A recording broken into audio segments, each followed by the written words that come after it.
Hello student, हमारे question में financial accounting में कौन सा टॉपिक पढ़ रहे हैं? याद है ना आपको? कौन सा टॉपिक पढ़ रहे हैं बताइए? भूल गए? ये तो समस्या है, तुम लोग वापस चेक करते ही नहीं है, रिवाइज करते ही नहीं है। सर पढ़ा रहे हैं बस, ठीक है, अपना काम पूरा हो रहा है। सर पढ़ा रहे हैं, जवाब तो नहीं बता रहे हैं। सर पढ़ा रहे हैं, पढ़ रहे हैं बस। अब सर पढ़ा रहे हैं, सर रिवाइज को करना पड़ेगा।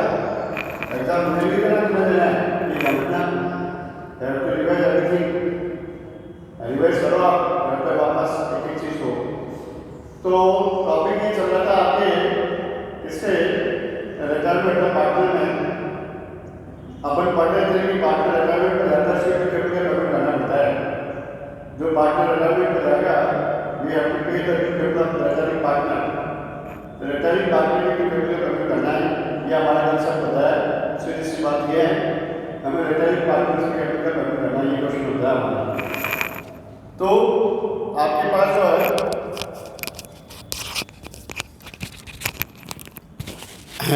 रिटायरिंग पार्टनर्स का मैं बात कर रहा था कि ड्यू कैपिटल का पेमेंट करना पड़ता है। और रिटायरिंग पार्टनर की ड्यू कैपिटल पेमेंट करने के लिए हम पार्टनर्स कैपिटल अकाउंट का सहारा लेते हैं। लेकिन पार्टनर्स कैपिटल अकाउंट बनाने के लिए पहले हमें जो है इनकी एक्चुअल कैपिटल फाइंड करने के लिए कुछ एडजस्टमेंट करने पड़ते हैं। एक तो रिवोल्यूशन ऑफ एसेट्स लायबिलिटीज का रिवोल्यूशन करते हैं आप, एसेट्स एंड लायबिलिटीज का रिवोल्यूशन करते हैं। रिटायरिंग पार्टनर्स की ड्यू कैपिटल फाइंड करने के लिए क्या करते हैं आप उसका रिटायरिंग पार्टनर्स की ड्यू कैपिटल फाइंड करने के लिए रिवोल्यूशन ऑफ एसेट्स लायबिलिटीज का चलता है, ये एडजस्टमेंट करते हैं। तो वैल्यूएशन ऑफ एसेट्स से रिवोल्यूशन सर्टिफिकेट लेते हैं। फिर गुडविल का एडजस्टमेंट करते हैं। रिटायरिंग पार्टनर्स के कैपिटल में है, उसके शेयर जो है प्रॉफिट शेयर के हिसाब से गुडविल क्रेडिट करते हैं। रिमेनिंग पार्टनर्स के कैपिटल अकाउंट को डेबिट करके और डिस्ट्रीब्यूटेड रिजर्व पीनल जो है जनरल रिजर्व पीनल अकाउंट का बैलेंस पड़ा है डिस्ट्रीब्यूटेड वो ट्रांसफर करते हैं। तो मेरे पास क्वेश्चन नंबर 5 है आपके। इस 5th क्वेश्चन में ABC पार्टनर है आपके। रेशियो इनका 2:3:5 2:3:5 रेशियो है आपकी। रेशियो है 2:3:5 रेशियो आपके, ठीक है। ए रिटायर्ड ऑन 31 दिसंबर, ये रिटायरमेंट पर जा रहा है 31 दिसंबर को। And D is admitted in the partner in the same, D नए पार्टनर ग्रुप में शामिल हो रहा है आपके on same date. New profit sharing ratio है BCD का। अब उसके रिटायरमेंट के बाद, एक रिटायरमेंट के बाद एक नया पार्टनर डी भी आ गया है। एक चला गया, डी आ गया है, 2 एक्सरसाइज हुई है। एडमिशन ऑफ पार्टनर है डी का और रिटायरमेंट है ए का। अब नया रेशियो BCD का 2:3:1 हो गया। कैपिटल अकाउंट का बैलेंस है ए का 10,000 रुपये, बी का 15,000 रुपये और सी का 20,000 रुपये। ये ओपनिंग बैलेंस है 10,000, 15,000, 20,000। जनरल रिजर्व पड़ा है 40,000 रुपये, वो आपने डिस्ट्रीब्यूट कर दिया। जनरल रिजर्व को उनके ओल्ड रेशियो में 2:3:5 में 40,000 रुपये को बांटिए आप 2:3:5 रेशियो में, 2:3:5 रेशियो में बांटा आपने 40,000 को। तो 8,000 ए को मिल गया, बी को 12,000 और सी को 20,000 रुपये। ये मिल गया इनको जनरल रिजर्व का शेयर, ठीक है। लोन फ्रॉम डी, जो नया पार्टनर डी बना है वो फर्म में लोन क्रेडिटर्स भी है। कितने से? 50,000 रुपये से, और संडे क्रेडिटर्स आपके 50,000 रुपये से सेम। डी के एडमिशन पर और ए के रिटायरमेंट पर जो रिवोल्यूशन का सर्टिफिकेट है वो क्या कहता है आपके, वो पढ़िए। रिवोल्यूशन सर्टिफिकेट कहता है मशीन 3,000 रुपये से डेप्रिशिएटेड किया जाए। मशीन की वैल्यू 3,000 रुपये से कम करनी है आपको। वैल्यू ऑफ मशीन 3,000 रुपये से कम कर दिया, ये रेट टू मशीन 3,000 रुपये कम कर दिया आपने। लॉस हो गया, रिवोल्यूशन लॉस हो गया, revolution account debit to machine 3,000 रुपये। सेकेंड जो है आपके लैंड एंड बिल्डिंग की वैल्यू जो नाउ प्रेजेंट मार्केट वैल्यू 30,000 रुपये हो गई। बैलेंस शीट में 10,000 ही है, 10,000 से 30,000 हो गई मार्केट वैल्यू, 20,000 रुपये इंक्रीज हो गई, 30,000 हो गई। पहले 10,000 ही थी सिर्फ, तो 10,000 से 30,000 हो गई। कितनी इंक्रीज हो गई आपकी? 10,000 से 30,000 हो गई, 20,000 इंक्रीज हो गई। ये रिवोल्यूशन प्रॉफिट हो गया। Land and building account debit, revolution account credit. Land and building account debit, revolution account credit 20,000 रुपये से आपके। फिर आते हैं आगे रिवोल्यूशन प्रॉफिट हुआ। एक तो लैंड एंड बिल्डिंग में स्टॉक की वैल्यू जो है वो आपने ओवर प्राइसिंग की भी है। 5,000 रुपये से स्टॉक ज़्यादा लिखा हुआ है, 5,000 रुपये से स्टॉक कम करना है आपको। स्टॉक की वैल्यू 5,000 रुपये कम करनी है। ये टू स्टॉक हो गया, 5,000 रुपये कम कर दिया आपने स्टॉक वैल्यू, ठीक है। Next stock revolution account debit to stock कम कर दिया 5,000। प्रोविजन फॉर आउटपुट डेट्स बनाना है डेटर्स पर 5% से। डेटर्स है बैलेंस शीट में 30,000 रुपये के, 30,000 का 5%, 30,000 का 5% कितना हो गया आपके? 1,500 रुपये। तो 30,000 का 5% हो गया 1,500 रुपये आपके। तो 20,000 में से 9,500 चले गए, 10,500 रुपये बच गए आपके। और 10,500 रुपये बच गए।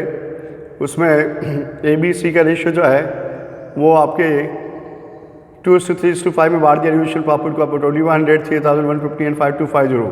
ये देखिए आप रिवोल्यूशन प्रॉफिट 2100, 3,150 एंड 5250।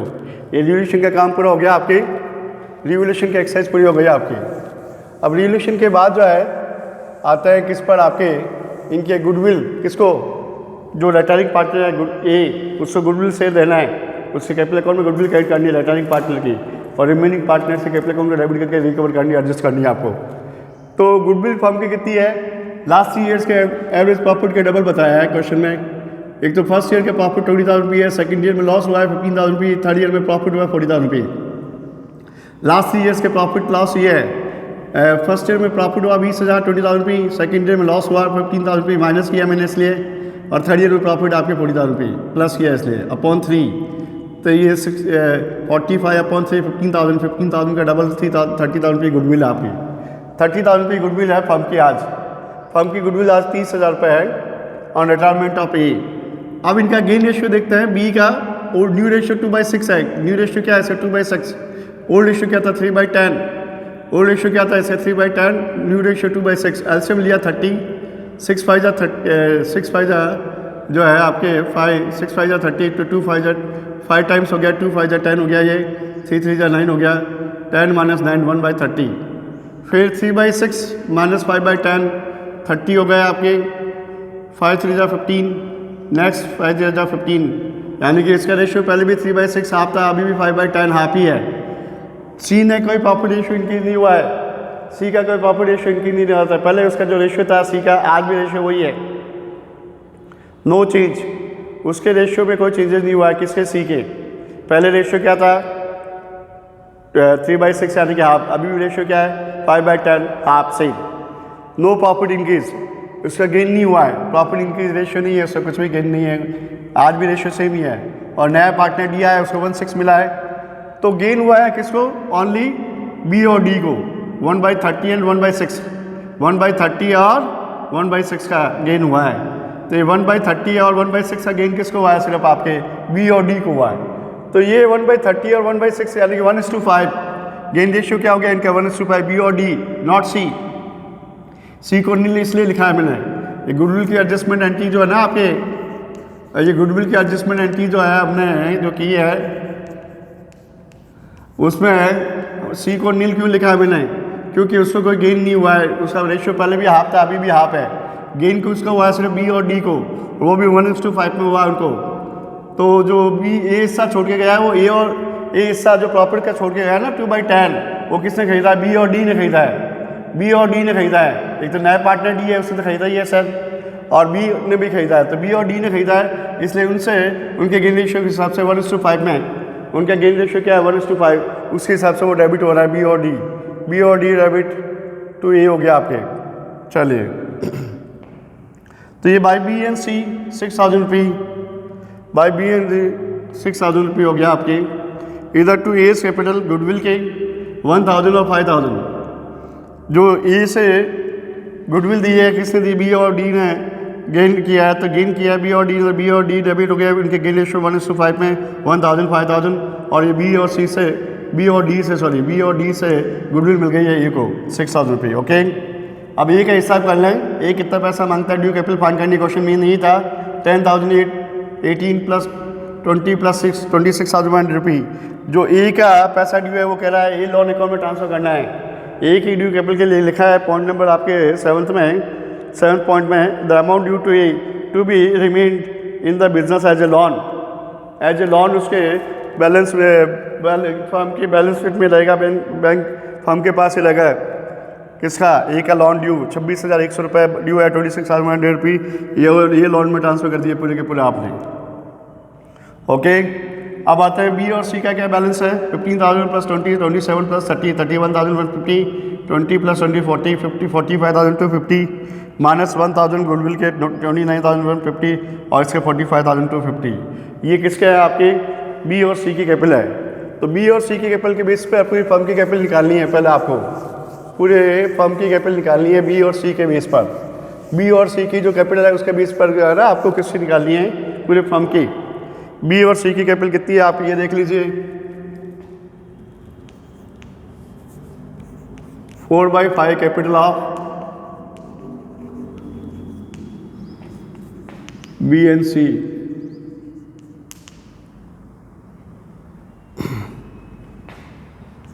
$29,150 प्लस $45,250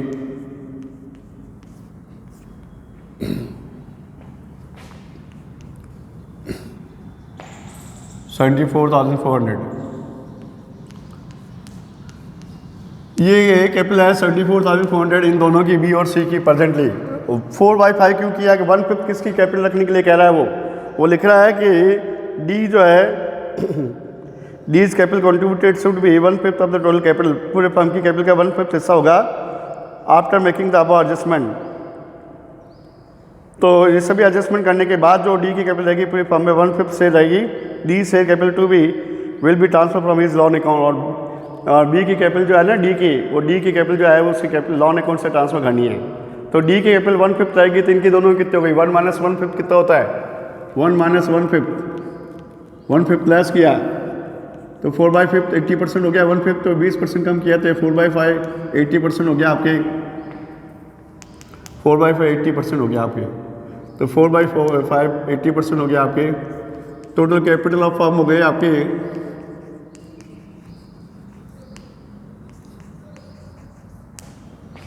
74,400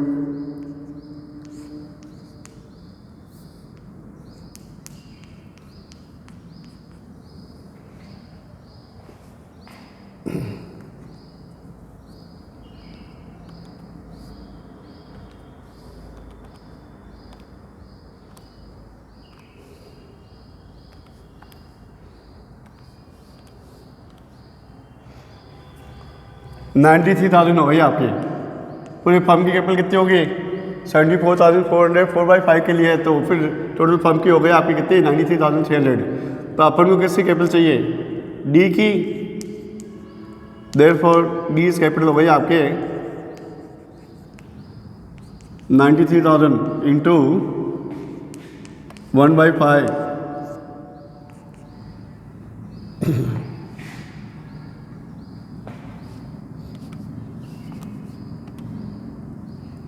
18,600।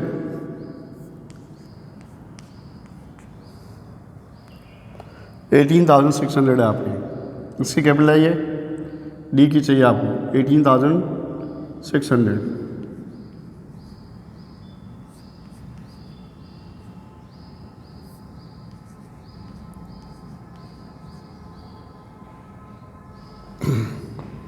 वो 18,600 तो है कैपिटल के और 5,000 गुडविल के, टोटल 23,600 रुपये लाने हैं इसको विद गुडविल। डी को कितने लाने हैं, टोटल आपके 23,600 रुपये लाने हैं विद गुडविल, गुडविल सहित 23,600 रुपये लाने हैं डी को। तो बाई डीज लोन अकाउंट से पैसा ट्रांसफ़र करना है, कैपिटल अकाउंट के कैश पेमेंट नहीं कर रहा है, वो लोन अकाउंट से ट्रांसफ़र करने के लिए कह रहा है। फर्म ने उससे लोन ले रखा है उधार 50,000 के, उसमें से 23,600 रुपये ट्रांसफ़र करना है आपको, उनके लोन अकाउंट से ट्रांसफ़र करना है आपको 23,600 रुपये, किसके, डी के लोन अकाउंट से उसकी कैपिटल ट्रांसफ़र करनी है 23,600 रुपये। ओके, ये क्वेश्चन था आपके। अब नई बैलेंस शीट में ए का तो लोन हो गया, नई बैलेंस शीट बनेगी, इसमें ए का लोन हो गया 26,100, बी की कैपिटल कितनी हो गई आपके 29,150, सी की हो गई 45,250 और डी की हो गई 18,600। ओके, और बाकी लोन जो है ना किसका, डी का 50,000 में से कितना कम हो गया 20,600 रुपये कम हो गया।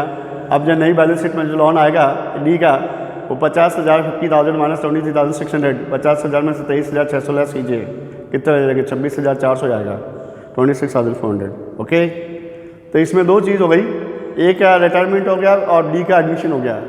और वही गेन रेशियो में कौन गुडविल बॉन्ड कर रहे हैं आपके, ए, और ए को गुडविल मिल रही है, वो कौन बॉन्ड कर रहे हैं, वो गुडविल से एडजस्ट कर रहे हैं किससे, बी और डी से, क्योंकि उनका गेन रेशियो है 1:5 के बेस पर।